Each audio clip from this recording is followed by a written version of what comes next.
Hoy pasó algo importante. Decidieron cesantear a un grupo de personas del Hospital Iturraspe que habían cometido, de acuerdo a investigaciones internas, un fraude millonario sobre esta institución inmaculada.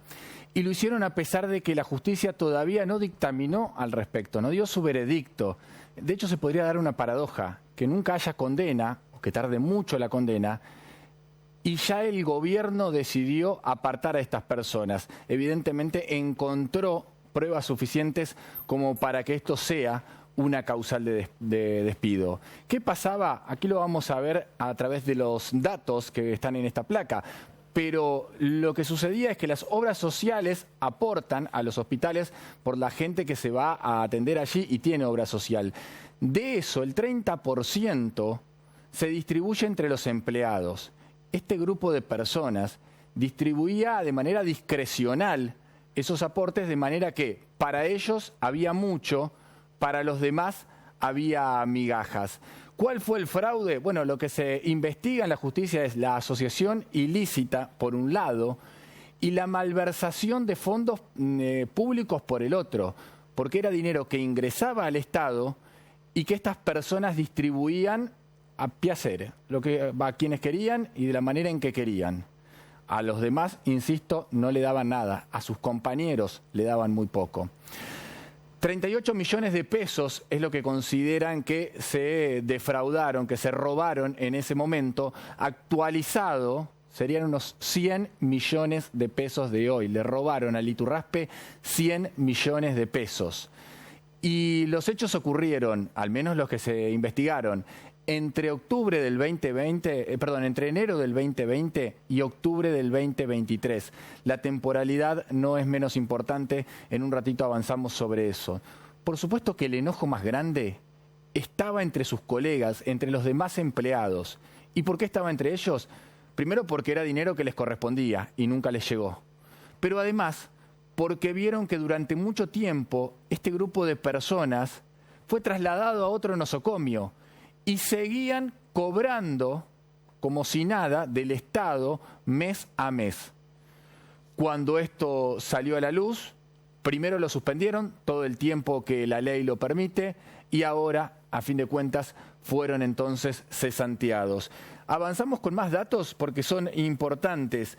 Esto sucede tras una investigación de la Fiscalía, una investigación interna de la Fiscalía del Estado. Es decir, deben tener pruebas tan evidentes de lo ocurrido que incluso decidieron no esperar a la justicia, que la justicia tenga sus propios tiempos. Nosotros, dijo el gobierno, avanzamos con esta decisión. Son 11 las personas cesanteadas de las 13 que fueron investigadas. Hay 2 a las cuales se los consideró exentos de responsabilidades y por eso salieron de este grupo. Los cesanteados ahora pueden presentar una revocatoria contra el Estado para que se revise su causa y en todo caso vuelvan a integrarse a la planilla del Estado. Ahora, evidentemente esto no debería suceder porque el Estado es quien decidió justamente apartarlos. Pero luego pueden ir a la justicia y reclamarle a la justicia ser reintegrados, ser reincorporados o que se le pague por haber sido echados sin una causal justa de despidos. El asunto es grave, pero sobre todo yo le decía, lo hace grave la cuestión de la temporalidad. Prestaron atención a la fecha que les decía hoy, es justo la fecha de la pandemia. Estamos hablando de que la mayoría de los trabajadores de la salud estaban arriesgando su vida. Recuerden que al principio todavía ni siquiera había vacunas y ellos arriesgaban su vida para atendernos a quienes nos contagiáramos de COVID. Bueno, mientras la mayoría de los trabajadores de la salud arriesgaban su vida, estas personas estaban haciendo su propio negocio, incluso robándoles a quienes les correspondía cobrar.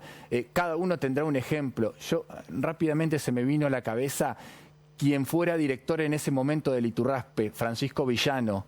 El doctor Villano se contagió de COVID y estuvo internado en la sala de terapia intensiva.